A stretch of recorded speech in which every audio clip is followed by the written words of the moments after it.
Salut la Crypto Family, j'espère que vous allez bien. Ça fait un moment que je ne me suis plus affiché sur cette chaîne.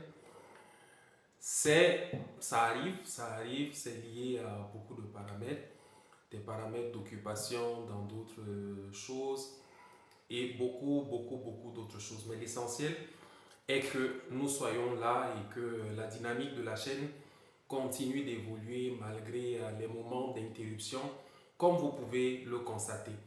C'est un bonheur de renouer avec les vidéos. Et aujourd'hui, cette vidéo, je vais un peu la consacrer à... Elle sera réactive à une affirmation qu'un grand leader a eue par rapport au projet comme Hamster Combat, Compi et ainsi de suite. Et dans sa réaction, il a relevé le fait que faire dans Hamster Combat, faire dans Pi, c'est un peu comme... en fait, on a mieux à faire que de s'occuper à tapoter sur une application. On a mieux à faire que de cliquer sur un bouton sur une application. Donc là, je paraphrase un peu ce qu'il a dit.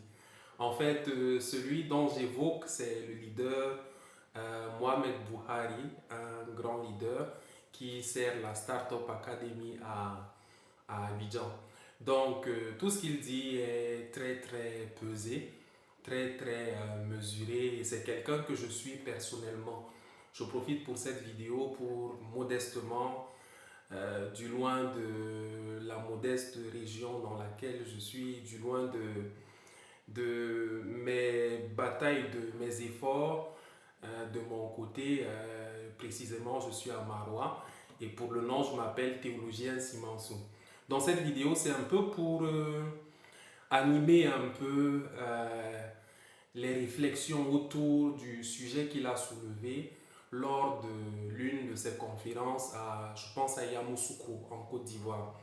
Il est, je pense, coordonnateur de la Startup Academy en Côte d'Ivoire et c'est l'un des acteurs crypto que nous suivons beaucoup. Personnellement, je le suis beaucoup, que ce soit sur Facebook ou bien je pense qu'il a une chaîne YouTube. Peut-être je ne suis pas assez YouTube, mais je le suis quand même sur Facebook. Et j'apprécie tellement des efforts qu'il fait à nous orienter, à nous partager ses connaissances, sa compréhension du domaine. C'est vraiment génial. Et mon intervention, c'est juste pour animer la discussion en tant que personne qui participe au projet Hamster Combat et qui se retrouve un peu dans les affirmations qu'il a données, les affirmations qu'il a exprimées. Peut-être je vais passer la vidéo relative à l'une de ces affirmations, mais peut-être le principal, c'est qu'il a relevé le fait que ceux qui s'occupent du minage sur Hamster Combat ou bien sur Pi sont généralement des personnes qui ont faim. Bon, là, c'est l'une des choses qu'il a dit dans cette séquence de la vidéo qui a été partagée. Donc, ce sont généralement des personnes qui ont faim. Et là, comment dire, je vais pas être dans une posture d'opposition, je vais simplement être dans une posture, on va dire, un peu d'interrogation et tout ça. Il faut dire que ceux qui initient déjà les projets crypto ont besoin de communauté. Et tout acteur dans les cryptos s'intéresse généralement à la communauté qu'il y a autour d'un projet donné. C'est-à-dire, si je décide par exemple de me positionner sur un projet comme Caspa, un projet comme Tron, un projet comme, on va dire, peut-être Aviv et ainsi de suite. Si je décide de me positionner sur un tel projet, l'une des choses que je vais voir, c'est que est-ce que c'est un projet qui crée de l'engouement? Est-ce que c'est un projet qui intéresse beaucoup de personnes? Est-ce que des personnes suivent véritablement ce projet-là? Et je vais évaluer généralement de manière quantitative quel est le nombre de personnes qui suivent ce projet pour devoir me dire qu'il y a forcément de l'utilité dans ce projet-là. Et par conséquent, je peux donc prendre position sur ce projet. Généralement, c'est l'un des paramètres qu'on voit quand on fait une analyse fondamentale. On s'intéresse à voir la communauté qu'il y a tout autour d'un projet donné. Il faut donc reconnaître à Pi d'avoir une véritable communauté, une communauté très grande qui, dès le départ du projet, a vu en les docteurs Nicolas Kokalis et Shen Jiaofan des personnes de confiance et qui ont décidé de construire avec eux donc ce projet. C'est-à-dire tous ceux qui minent actuellement Pi, ce sont des personnes qui se sont inscrites dans la logique de contribuer au développement d'un projet depuis sa phase initiale jusqu'à son épanouissement sur le marché. C'est un processus dans lequel beaucoup de personnes se sont inscrites et ce ne sont toujours pas forcément des personnes qui ont faim. Moi, je peux dire que j'ai faim. Dans mon cas, je peux assumer le fait que oui, en tant qu'acteur de l'écosystème crypto, je fais partie des personnes qui ont faim, comme il a relevé dans la vidéo.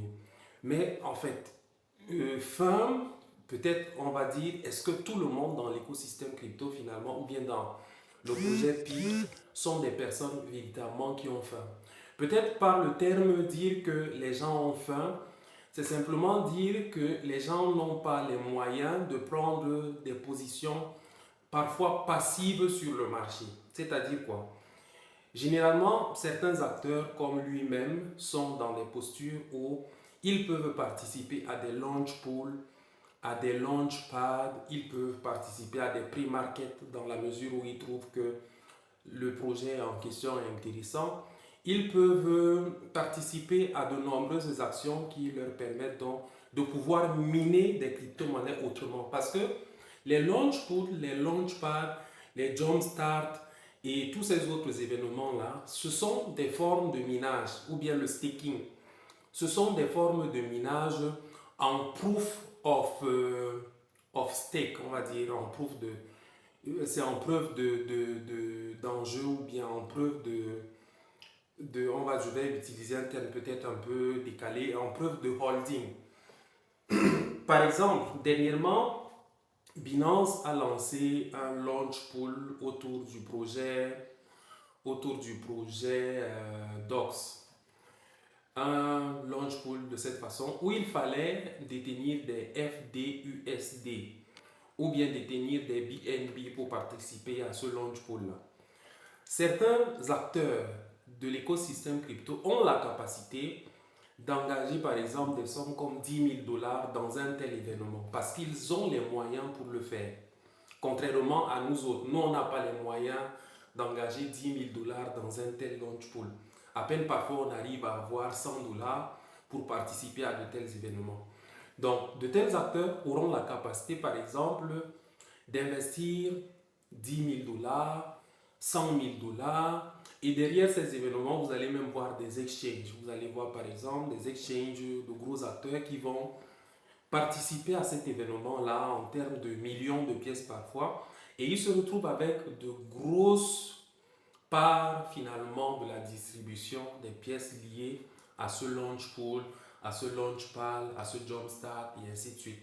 Ça, ce sont ceux qui n'ont pas faim. Maintenant, nous qui avons faim, on fait comment? Puisqu'on n'a pas l'argent pour participer au jumpstart, pour participer au launch pool, pour participer à tous ces événements-là, on fait comment? On est intéressé à être des holders. On est intéressé à participer, à gagner un certain nombre de cryptos. On est intéressé à beaucoup de mouvements qui se passent dans l'écosystème. Mais parfois, nous sommes frustrés de ne pas avoir les moyens pour participer à ces événements dans lesquels on gagne des cryptos de manière passive. Et notre seule option, l'option pour laquelle on se rabat, c'est l'option basique où on peut contribuer à faire en sorte qu'un écosystème s'épanouisse et avoir notre part du lancement d'un projet. Donc, voilà que, comme toujours, il y a la chaleur ici. Donc, de cette façon, on participe donc au projet et on contribue à faire en sorte qu'un projet s'épanouisse. On contribue à la valeur d'un projet et on participe à établir, à fonder les bases de ce projet en étant une communauté qui s'active en faire en sorte que le projet réussisse. Il y a dans ce qu'il a affirmé le côté les gens qui ont faim. Mais il faut dire que dans le projet Pi, il n'y a pas que des personnes comme nous. Il y a d'éminentes personnes qui sont des personnes très respectables qui sont des avocats, qui sont des médecins, qui sont des fonctionnaires d'un certain rang, qui sont des hommes d'affaires. Ils sont nombreux qui sont engagés dans l'écosystème Pi. Et parmi ceux-là, on en a qui ont de grosses entreprises. On a de grosses entreprises qui aujourd'hui, s'il faut voir simplement même le cas de quelques pays comme l'Indonésie, il faut dire que là, il y a une très grande dynamique et l'écosystème là-bas est composé de plusieurs personnes qui n'ont pas forcément faim pour devoir s'engager dans un tel projet. Ce qu'ils ont perçu dans ce projet, c'est que c'est un projet qui a un fort potentiel et par conséquent, ils participent en menant cette action qui est passive très souvent parce que c'est un investissement, on va dire ça entre guillemets, passif où vous avez des sessions de minage de 24 heures, vous vous donnez la discipline peut-être de lancer, réactiver votre session. Après votre travail, peut-être à 24, à 22 heures, peut-être à 20 heures, donc en fonction de vos moments de disponibilité. Et vous suivez plus ou moins l'actualité du projet de manière à savoir vers quelle direction le projet avance. Donc, ça, c'était l'une des premières idées que je développe. Donc, d'une part, il faut distinguer effectivement ceux qui ont faim comme nous autres, et qui n'avons pas la capacité d'engager 10 000 dollars, 1000 dollars sur des événements de minage différents d'un minage comme celui-là. Donc, on participe autrement, on gagne des pièces, on essaie de tirer notre part de cet écosystème-là. Et en tout cas, dans un écosystème, chacun a un rôle à jouer, chacun a une contribution à apporter. Si vous ne pouvez pas, dans la durée, être un holder véritablement de poids, vous faites ce que vous pouvez faire à votre niveau en attendant d'arriver à un certain niveau. C'est étape par étape, étape par étape. Le niveau où Bouhari se trouve actuellement est un niveau où il a fait un chemin pour y arriver. Peut-être avait-il les moyens pour pouvoir prendre position à un certain moment dans l'écosystème de manière différente que celle de s'intéresser à tapoter sur une application et autres. Peut-être ça correspond à un profil donné. Le profil de Bouhari ne saurait être mon profil. Donc moi j'ai un profil différent de lui. Les conditions dans lesquelles je vis, les conditions dans lesquelles j'évolue sont tout à fait différentes d'un autre acteur qui, dans ses positions dans l'écosystème, serait tout autre. Donc ça, c'est un pan de la réflexion que j'apporte par rapport, ou bien des idées que j'apporte à la réflexion générale qui est soulevée par ces idées avancées par ce grand leader. Et je salue encore vraiment, j'apprécie tout le travail qu'il fait et il faut dire que chacun de nous apporte sa contribution d'une manière ou d'une autre et on n'est jamais suffisant dans un écosystème qui est assez dynamique. Donc chacun de nous apprend. Donc parfois, peut-être on peut avoir des affirmations qui ne nous font pas saisir, en fait des affirmations qui émanent de ce qu'on ne saisit pas tous les contours de quelque chose. Et ça arrive, ça peut arriver à n'importe qui. L'autre chose qui est relative à Hamster Combat est que, et même à Pi, il a suggéré que ceux qui participent à ces projets, au lieu de passer le temps à tapoter, bon, mes doigts se portent bien en tout cas. Ça, c'est l'une des choses que je voulais relever. Mes doigts se portent bien, je n'ai pas un problème lié à mes doigts. Je participe à peut-être un peu plus de 50 projets crypto, en tapping, en farming, en ci, en ça. Et l'une des choses qu'il a relevé, c'est qu'au lieu de dépenser le temps qu'on passe à tapoter, à taper sur une application, à dépenser ce temps-là dans ces actions-là, le mieux serait qu'on prenne le temps pour apprendre sur les crypto-monnaies. En fait, apprendre, je me demande si Hamster Combat lui-même n'est pas un champ académique, c'est-à-dire un écosystème académique où les gens apprennent vraiment comment fonctionne l'univers crypto. Parce que quand vous examinez Hamster Combat véritablement, vous vous rendez compte que c'est un véritable écosystème académique. C'est-à-dire quoi? Tous les principes du jeu visent à sensibiliser les personnes qui y participent sur comment fonctionne l'écosystème, qui sont les acteurs de l'écosystème, qui sont quelles sont les différentes actions qu'on fait dans l'écosystème. Par exemple, vous allez trouver des concepts comme le staking, vous allez trouver des concepts comme bref, beaucoup de concepts qui sont liés à l'écosystème crypto. Toutes les cartes se rapportent en fait, est un élément, toutes les cartes vous exposent à un élément du vocabulaire crypto, à un élément des mécanismes crypto, à un élément des actions dans l'univers crypto. Les cartes, elles sont nombreuses. Quand vous prenez juste quelques-unes, je vais en voir quelques-unes, et vous allez constater que tout vous apprend ce que représente vraiment le secteur des cryptos. Qu'est-ce qui se passe dans l'écosystème crypto? Par exemple, on a le CEO, bon, PDG, ça c'est un élément qu'on connaît très bien. On a par exemple un élément comme Cointelegraph.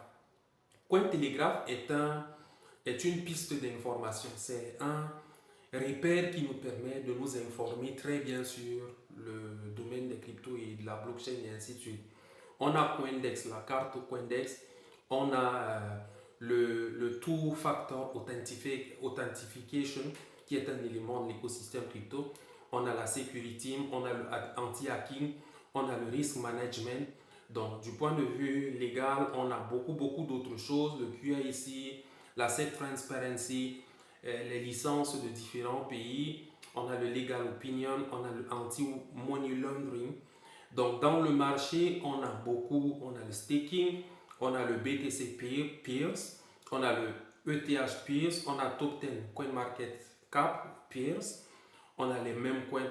Donc, bref, on est exposé à plusieurs concepts qui sont liés à l'écosystème crypto. Et par conséquent, pour quelqu'un qui est vraiment dans une attitude d'apprentissage et étant dans la fonction donc de CO sur l'application, il apprend beaucoup de choses. Il comprend les mécanismes associés au gain des crypto-monnaies. Il comprend que pour gagner des crypto-monnaies, il faut faire un travail derrière.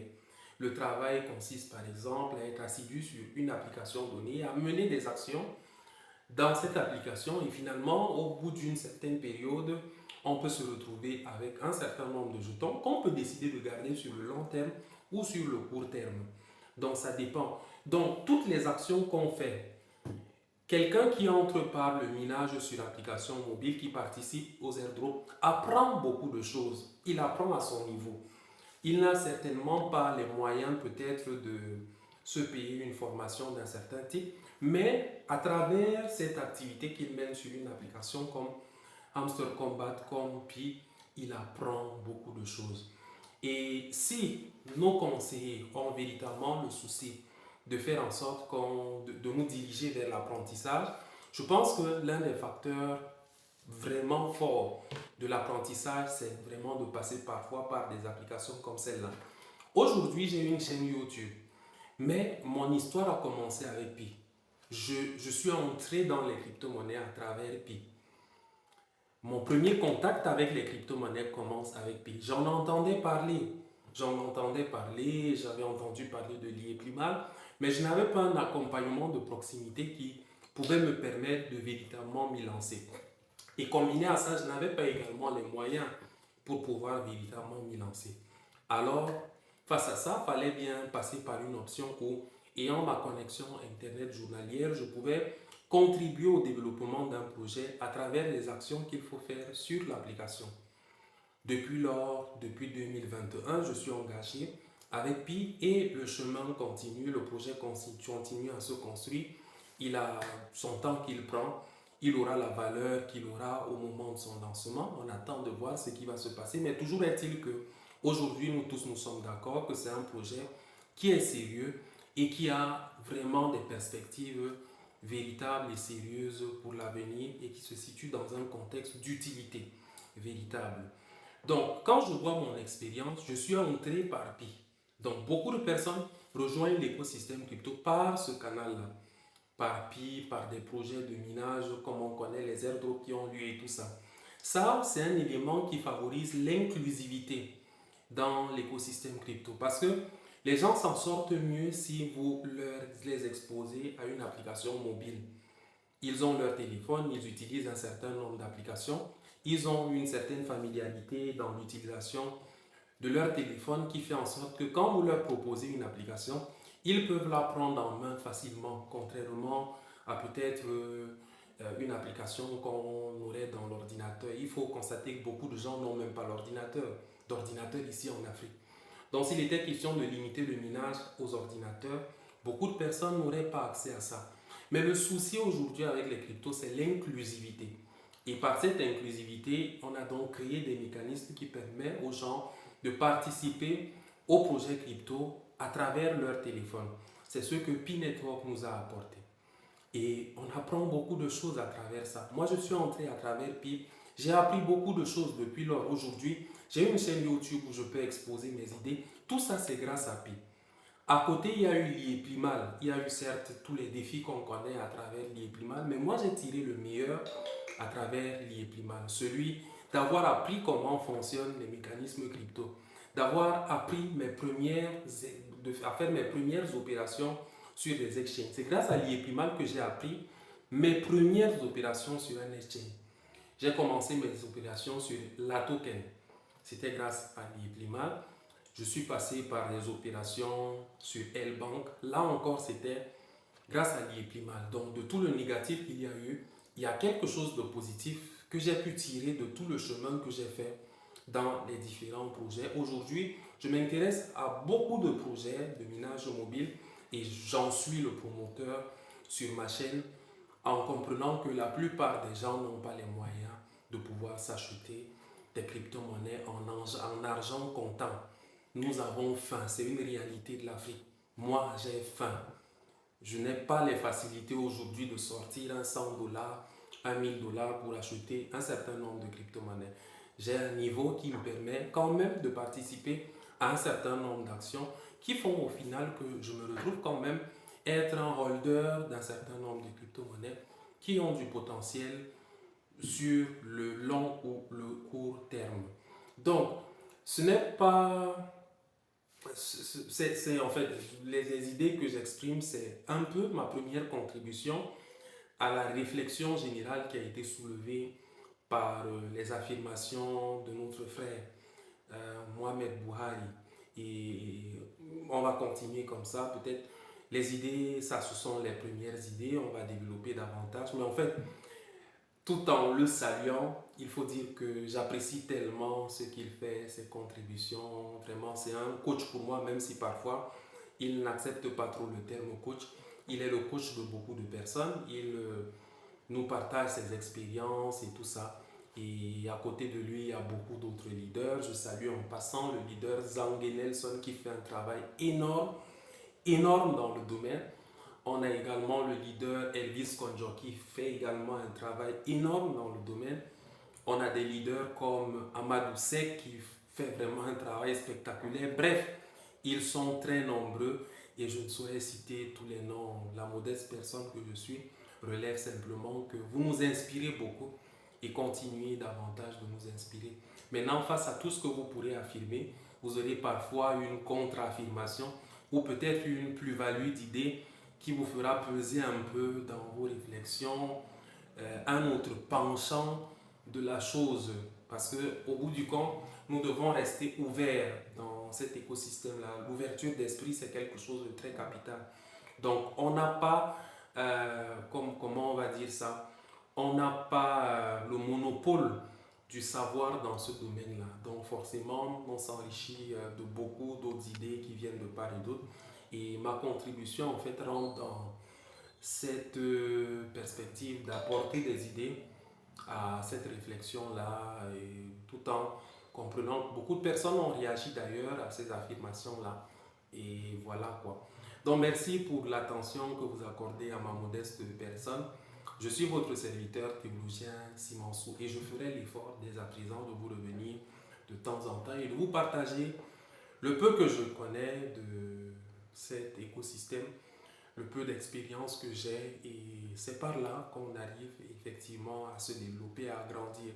Merci pour vos différents commentaires, même si je n'y réponds pas parfois, vraiment beaucoup d'indulgence, je ferai un effort progressivement. On est ensemble, que la santé et la bonne forme soient avec vous. Votre serviteur depuis Marois, théologien Simansou.